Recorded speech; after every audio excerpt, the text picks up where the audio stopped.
Hola, hola, mis queridos amigos y hermanos. Maranata, les damos una cordial bienvenida a este su programa Punto Central, un conversatorio donde analizamos las ideas principales que nos deja la lección del folleto Escuela Sabática. Hoy estamos estudiando la lección número 3, titulada Vida y Muerte. Y quiero darles la bienvenida a mi amigo Abner Sandoval, que nos acompaña en esta ocasión para poder encontrar el punto central. Amigo, bienvenido. Hola amigos, qué gusto saludarles y encontrarnos nuevamente y esperamos que este estudio sea de bendición. Amén. Bien, amigo, vamos entonces a empezar con el pie derecho, como tiene que ser, con una oración. Así que les invito, amigos, que me acompañen en esta oración. Amo y Santo Padre, nuestro Creador, nuestro sustentador, nuestro Redentor. Padre Santo, te damos gracias en este día por lo bueno que tú eres. Y ahora, Señor, que tenemos una lección valiosísima e importantísima, te pedimos, Señor, que tú puedas usarnos.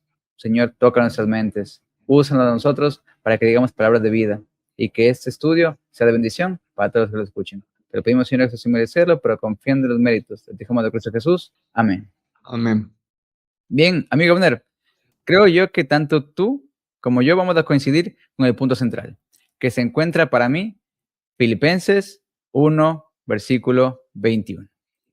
Porque para mí el vivir es Cristo y el morir es ganancia. Amigo, te dejo todo a ti para que comentes. Bueno, el punto central, evidentemente, creo que más evidente que otros momentos es este. Para mí el vivir es Cristo y el morir es ganancia. Ahora, en esta lección hay una palabra interesante que nosotros podemos ver más o menos a la mitad, martes, miércoles, jueves, y es la unidad. Entonces, ¿cómo unimos estos dos conceptos? Porque Pablo está aquí hablando en singular, está hablando de él. Él no está hablando de todos, aparentemente, ¿no?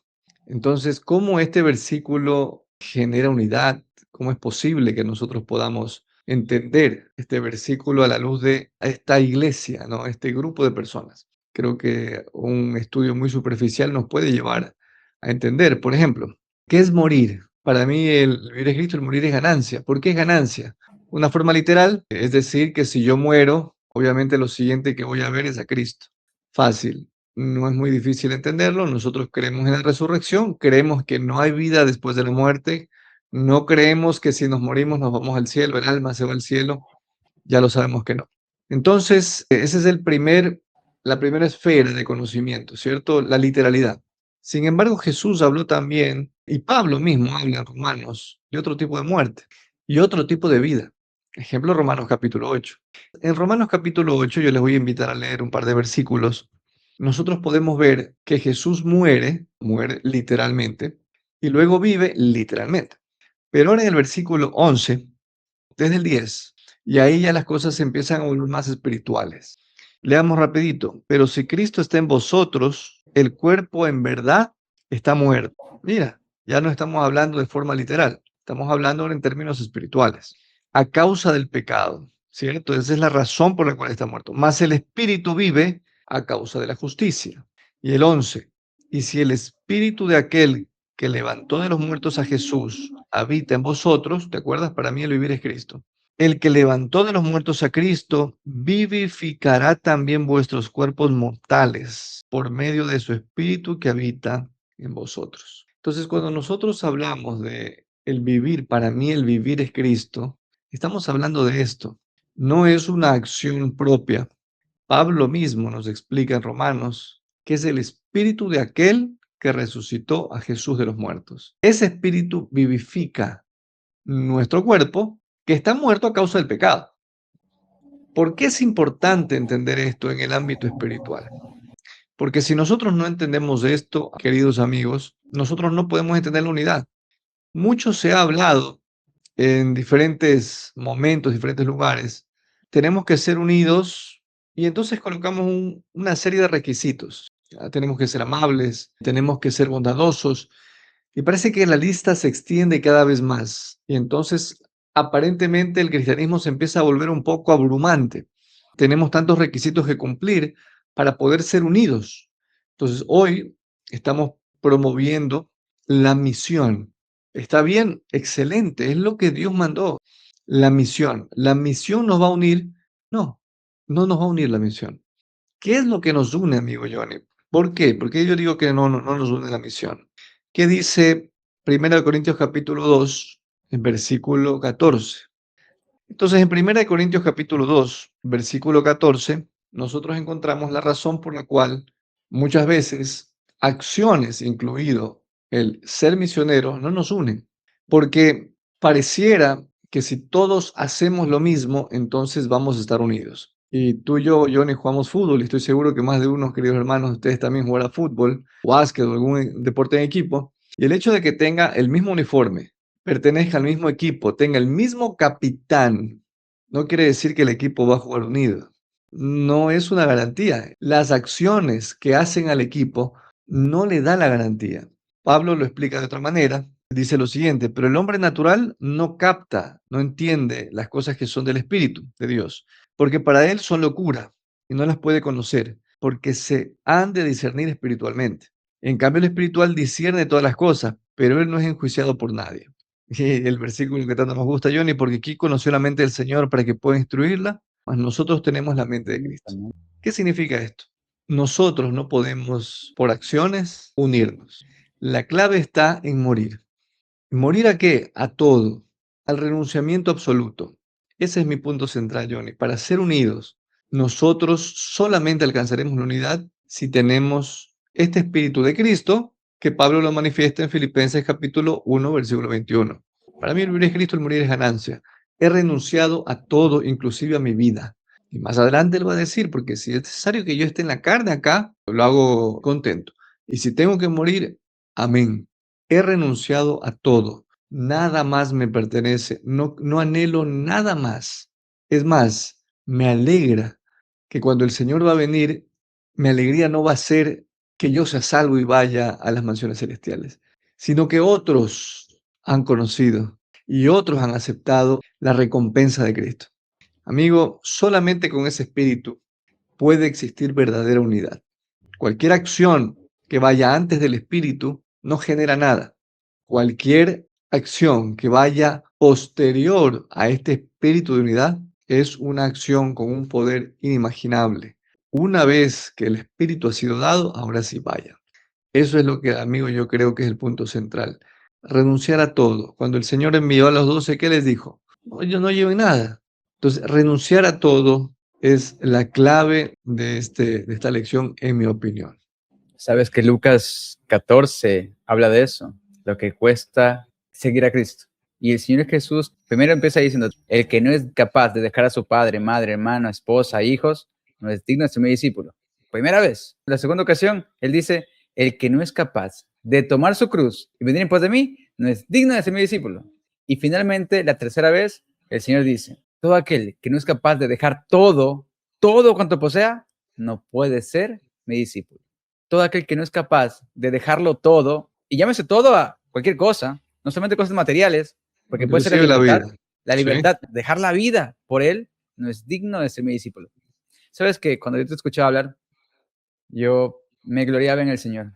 Gloria sea a Dios, amigo, porque yo también tenía el mismo orden que lo que tú dijiste. Hablar de renunciar a todo y hablar de la unidad.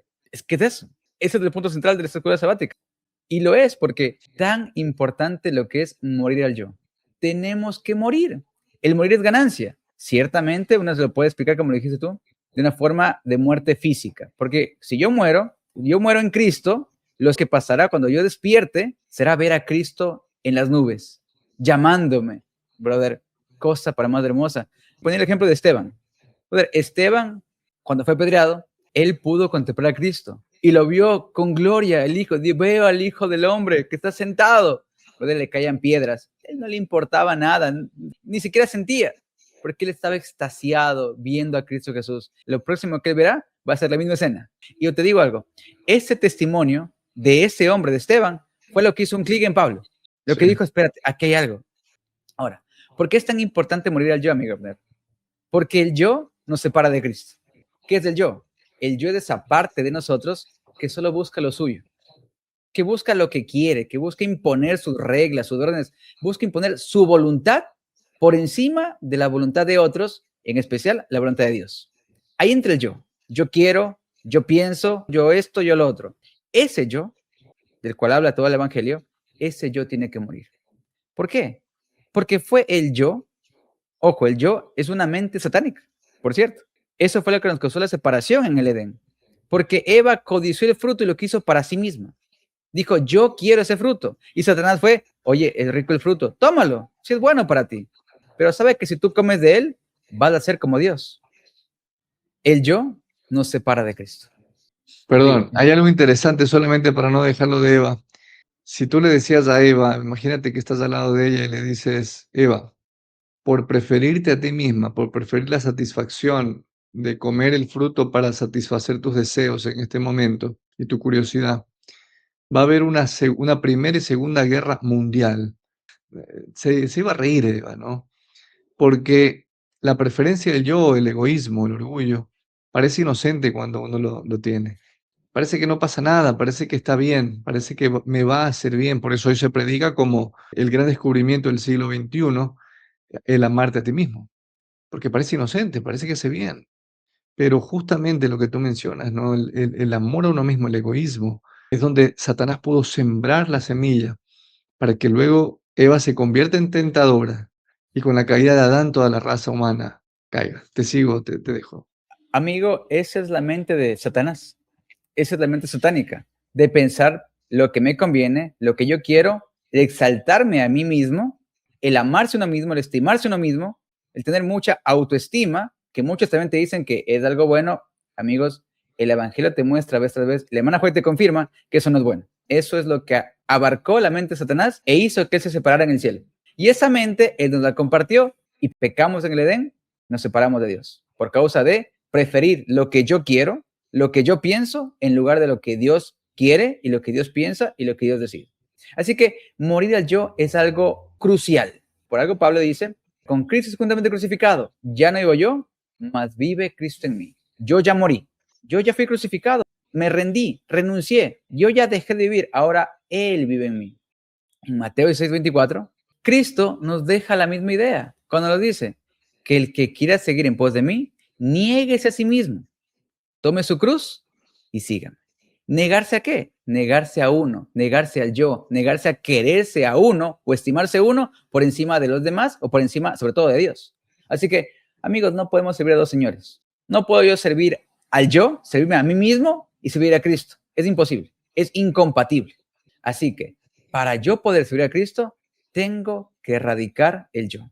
Juan el Bautista lo dijo, es necesario que Él crezca y que yo mengüe, que yo desaparezca. Y Pablo lo dice en 1 Corintios 15, que para mi amigo 1 Corintios 15 es importantísimo entenderlo para poder explicar 1 21. En 1 Corintios 15, 31, mira lo que dice el apóstol Pablo. Os aseguro, hermanos, por la gloria de vosotros, que tengo en nuestro Señor Jesucristo, que cada día muero. Cada día tenemos que morir.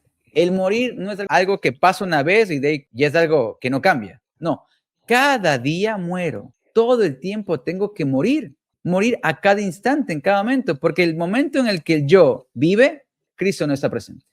Cada día muero. Es importantísimo entender esto. Y ahora usted se preguntará, ¿y cuál es la clave para matar al yo? La clave, como lo dijiste, Abner, también en tu introducción, Cristo en nosotros. Cristo es el todo del hombre. Cuando Cristo vive en mí, el yo muere. ¿Y cómo se logra esto?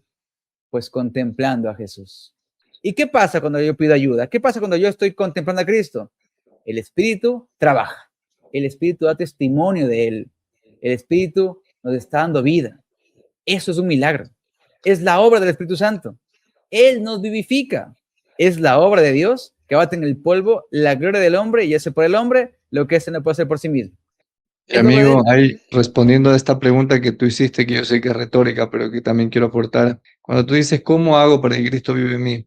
Tú dijiste algo importante, ¿no? Que es contemplar con fe. Volvamos a Romanos capítulo 8. Si nosotros leemos con fe el capítulo 8, creyendo que lo que dice la palabra de Dios es una palabra poderosa que se cumple y que es verdadera, nosotros ya tenemos el Espíritu. ¿Por qué? Mira, ahora pues ninguna condenación hay para los que están en Cristo Jesús, ¿cierto? Los que no andan en conforme a la carne, sino conforme al Espíritu. Ya no hay condenación. Parece que todavía es algo abstracto, pero mira lo que dice ahora. Porque la ley del Espíritu de vida en Cristo Jesús me ha librado de la ley del pecado y de la muerte. ¿Usted cree eso, hermano? Si lo creemos, Amén. ya nos ha librado. Porque lo que era imposible para la ley, por cuanto era débil a causa de la carne, Dios enviando a su Hijo en semejanza de carne de pecado, en lo concernente al pecado, condenó al pecado en la carne. ¿Para qué? Para que la justicia de la ley, Cristo es la justicia de la ley, la justicia hecha carne aquí, se cumpliese en nosotros. ¿Listo? ¿Usted cree eso, hermano? ¿Cree que Cristo murió para que la justicia de la ley se cumpla en nosotros? Si lo creemos, ya está hecho, por fe. No necesitamos buscar en otro lado, no necesitamos hacer nada más, porque Cristo, al morir, entonces la justicia de la ley ahora está en nosotros, ¿no? Los que no andamos conforme a la carne, porque ahora andamos conforme a qué cosa? Al Espíritu. ¿Por qué? Por Cristo Jesús. Y si nosotros seguimos leyendo, porque los que no son conformes, los que son conforme a la carne ponen su mente en las cosas de la carne, los que son del Espíritu, y ahí empieza a describir. Y luego llegamos al 11, donde decimos que Cristo ya mora en nosotros. Entonces, mirar con fe, leer con fe lo que dice la Biblia, y se cumple. Y Jesús dejó esta previsión y dijo, porque todo el que quiera salvar su vida, la perderá. Y todo el que pierda su vida por causa de mí, la hallará. Eso está en Mateo capítulo 16, versículo 25. El Señor hizo previsión, Johnny. Cuando nosotros estamos en un estado de rendición absoluta, no hay vida que valga la pena. Porque ¿de qué nos sirve ganar la vida? Dice más adelante, pero pierdes tu alma. ¿O qué recompensa dará el hombre por su alma? ¿Qué puede dar el hombre por su propia alma? No puede. No puede salvarla por sí mismo. Y por eso, Entonces, amigo, el versículo anterior te dice, niégate a ti mismo. Tú no puedes. Niégate. El yo es imposible que lo alcance. correcto. Entonces, la salvación de nuestra propia vida, o de la propia vida de los cristianos primitivos, nos llevó a la apostasía. Por eso el Señor insta a que renunciemos a todo. Insta a que renunciemos a todo. Es difícil en este momento entenderlo, en un momento en donde todos luchamos por la supervivencia. Y, amigo Johnny, estamos viendo, no quiero dejar pasar este espacio para decir que estamos viendo cambios en el mundo, cambios geopolíticos. La ley internacional hoy está en tela de juicio.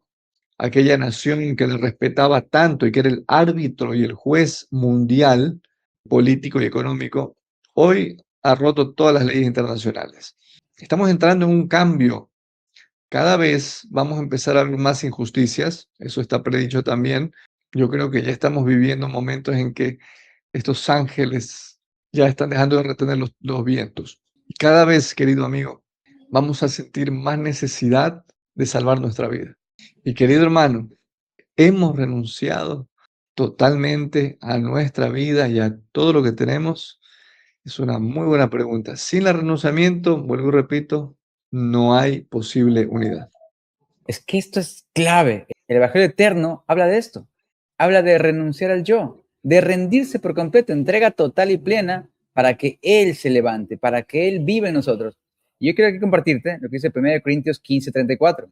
Pero atención, aquí está en la versión en inglés, la King James, que está aquí en la pantalla, y que viene más del original del griego. Y te dice, awake to righteousness and sin not.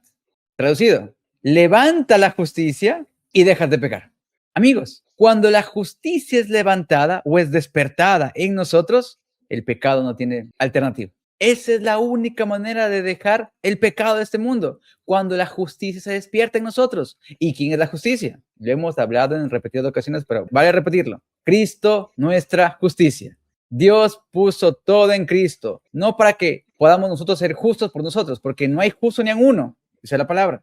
Pero Él es el justo y el que justifica, el que es de la fe de Jesús. Entonces, cuando el yo muere, ahora Cristo se levanta, la justicia de Cristo, el bien hacer de Cristo. Ahora Él vive en mí, ahora Él hace su justicia en mí. Esa justicia, la justicia de Cristo, hace que el pecado no nos venza a nosotros. Eso es lo que nos da la victoria sobre el pecado, amigos queridos. La justicia de Cristo. Y para mí es el tema más importante. Por eso Pablo habla muchísimo del tema de la justificación por la fe. Porque solamente esto viene por la fe. Y esa es la obra que hace el Espíritu Santo. Todo aquel que quiere participar y busca al Señor por fe, Él hace la obra. Y eso es lo que dice Salmo 119. Salmo 119, versículo 88. Mira lo que dice aquí. Vivifícame conforme a tu misericordia y guardaré los testimonios de tu boca. El Salmo 119 es un salmo que habla acerca de la ley. Y yo quiero aquí invitar a ustedes, les hago un reto que les pongo a ustedes, amigos queridos. Busquen a partir de este versículo cada vez que el salmista habla de vivifícame. Vivifícame, Señor. Yo no puedo por mí. Hazlo tú. Vivifícame. ¿Quién nos vivifica? El Espíritu. como diría Juan 6:63, el Espíritu del que da vida, el Espíritu del que hace su obra. ¿Por qué es tan importante? Porque el Espíritu lo que hace es, te va transformando de gloria en gloria. Va haciendo que mueras cada vez más, que vayas disminuyendo cada vez más, amigo. Y mira lo que dice ahora sí, Corintios 15:36, porque Pablo tiene esto clarísimo. Dice aquí, necio, lo que tú siembras no se vivifica, sino muere antes. ¿Qué es necesario para que podamos vivir? Participemos del nuevo nacimiento, lo que Jesús dijo a Nicodemo. ¿Qué tiene que pasar? Morir. Si no mueres antes, no puedes ser vivificado. Es importantísimo, amigo querido. Necesitamos el poder de Dios. Necesitamos morir, entregarnos a Él, morir al yo, para que el Espíritu nos vivifique, nos levante a Cristo en nosotros, mejor dicho, levante la justicia de Cristo, nos llene por completo y Cristo llegue a vivir en nosotros. Y eso es justamente, amigo, lo que tú mencionaste acerca de la unidad, porque Filipenses, amigo querido, habla de esto. Mira lo que dice aquí el versículo 27. Solamente que converséis como es digno del Evangelio de Cristo, para que, o sea, que vaya a veros o que esté ausente, oiga de vosotros que estáis firmes en un mismo espíritu, unánimes, combatiendo juntamente por la fe del Evangelio. Mira lo que aquí el apóstol Pablo está diciendo, amigo Abner, y es lo que tú mencionaste. Unánimes, unidos, unidad perfecta. Sí, unánimes de un mismo espíritu. Creo que hay que destacar, ¿no? El trabajo que nosotros tenemos es de renunciar al yo. El Señor da el poder, el Señor es el que hizo todo en la cruz. El Señor es el que pone el querer como el hacer. Pero sí hay un trabajo que hay que hacer ahí. Es renunciar, amigo. Correcto. Cada día en donde nos levantamos tenemos que decidir todo. ¿Qué ropa me voy a poner? ¿Qué medias me voy a poner? No es que el Señor viene con los ángeles y nos viste. Cada decisión que tomamos, el Señor nos está hablando mediante su Espíritu y diciéndonos, esta ropa te queda mejor. Y ahí se ejerce la voluntad. No, me voy a poner esta otra. O, bueno, me voy a poner la que Él cree que es mejor. Y entonces todo se va definiendo, hasta lo que comemos, lo que vestimos, qué hacemos. Entonces ahí se desarrolla esta voluntad en donde se fortalece para que nosotros podamos tener esta unidad y llegar a la iglesia y todos hablar el mismo idioma espiritual, vamos a decir así. Qué unidad más maravillosa, ¿no? Amén, amigo. Esa es la petición, la oración del apóstol Pablo, de que seamos unidos, unánimes. Y a mí me encanta eso, ¿eh? Unánimes combatiendo juntamente por la fe del Evangelio. Nota esto. ¿Cómo es que se combate esto? Amigo, esto se consigue por la fe. Unidos. Lo que nos une es la fe. Recuerda, Pablo va a decir, un mismo sentir, una misma fe. ¿Cuál es esta fe? La fe del Evangelio. ¿Cuál es el Evangelio? El Evangelio es la buena nueva y el Evangelio es Cristo. Romanos 1 lo deja clarísimo. El Evangelio se trata de Cristo, la buena nueva que nos fue dada a nosotros. Es la fe de Cristo, en otras palabras. Estamos unidos porque tenemos la misma fe, la fe del Evangelio, la fe de Cristo. Él vive en nosotros. Ya no estamos pensando en nosotros. Ahora Él vive un mismo sentido de una fe. Y en 1 Corintios 1 versículo 10, pues el apóstol te va a decir, ¿no? Que no haya divisiones. Hay un mismo sentir, hay un mismo pensar. Dice, no hay divisiones. Están perfectamente unidos. Una misma mente. ¿Cuál es esta mente? Tú lo leíste. 1 Corintios 2:16. Mas nosotros tenemos la mente de Cristo. Una misma mente, un mismo sentir. O como diría Filipenses 2:5, ¿no? Haya pues en vosotros la misma mente o el mismo sentir que hubo también en Cristo. Gloria sea a Dios por ello, amigo. Gloria sea a Dios por ello. Pero atención, el versículo 28 de Filipenses 1, una vez que te dice que estamos unánimes, combatiendo juntamente por la fe del Evangelio, te dice, y en nada intimidados por los que se oponen. Este nada intimidados, amigo querido, nos habla de sin tener miedo, lo cual te va a decir 1 Juan 4:18, que el perfecto amor echa fuera el temor. Y eso solamente se consigue cuando uno se rinde por completo, amigo querido, por completo. ¿Y qué pasa después? Mira el versículo 29 y 30. Porque vosotros es conocido por Cristo, no solo que creáis en Él, sino también que padezcáis por Él. Amigo, todo aquel que quiera vivir piamente padecerá persecución. Este es un padecer juntamente con Cristo, una unión plena entre Cristo y el creyente. Brother, Mateo 5:10 te dice, bienaventurados los que padecen persecución por causa de la justicia, porque de ellos es el reino de Dios. La justicia no está en nosotros, la justicia es Cristo. Cristo, nuestra justicia. Bienaventurados los que padecen persecución por causa de Cristo. Cristo, nuestra justicia. Y el versículo 12 dice, gozaos y alegraos. Gozaos y alegraos por los que si os vituperan, si os persiguen por causa de mí.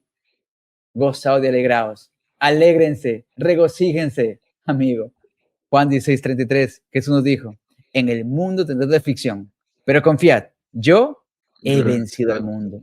¿Y por qué tendremos la aflicción? Simple. Juan 17:14, el mundo los aborreció porque no son del mundo. Amigo, el mundo no aborrece a los suyos. El mundo no aborrece a los que son del mundo, pero nosotros ya no somos del mundo. Cuando hemos elegido renunciar, rendirnos y morir al mundo, hemos muerto al mundo, crucificando la carne con sus pasiones y deseos. Ahora vivimos por el Espíritu y el Espíritu nos guía y somos uno en Cristo Jesús. Cristo en nosotros, nuestra esperanza de gloria. De eso se trata el Evangelio. Amén. Amén, amigo. Sí, solo para terminar, al menos de mi parte, decir que en la Biblia tenemos varios ejemplos. Cuando el Señor llamó a profetas, discípulos, patriarcas, a veces conservaron sus bienes, otras veces no, pero la mayoría no. ¿Tenemos miedo de renunciar porque tenemos miedo a perder nuestros bienes, nuestra vida? Oseas tuvo que sacrificar su vida conyugal, ¿no? A veces se habla de Abraham, ¿no? Es que el Señor no nos llama a ser pobres porque Abraham era rico. Bueno, Abraham tuvo que salir de su casa y de su parentela.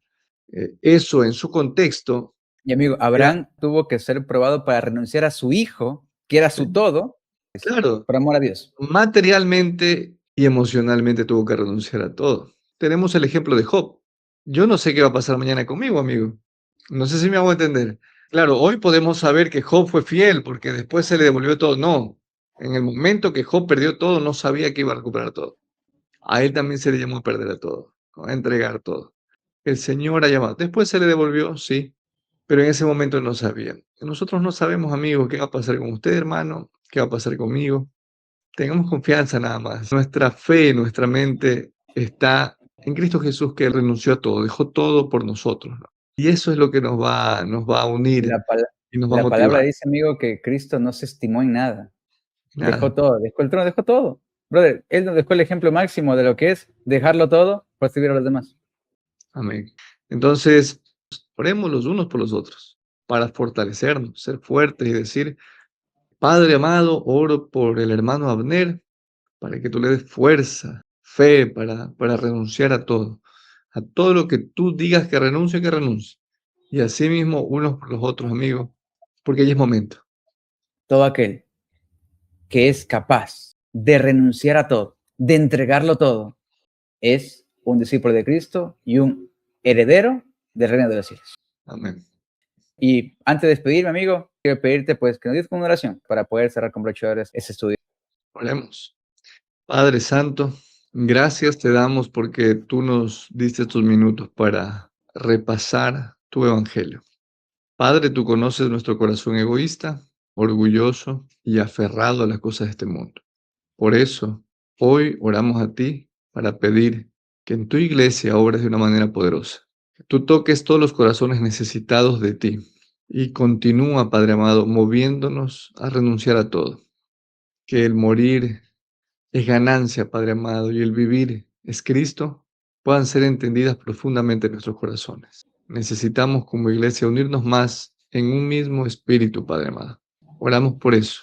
En el nombre de Jesús. Amén. Amén. Bien, amigo, te agradezco por la compañía en este estudio. Y ustedes también, amigos queridos, que se quedaron hasta aquí.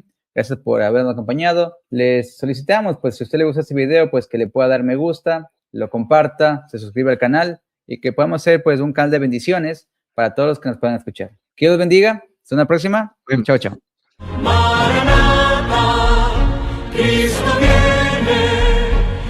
vuelta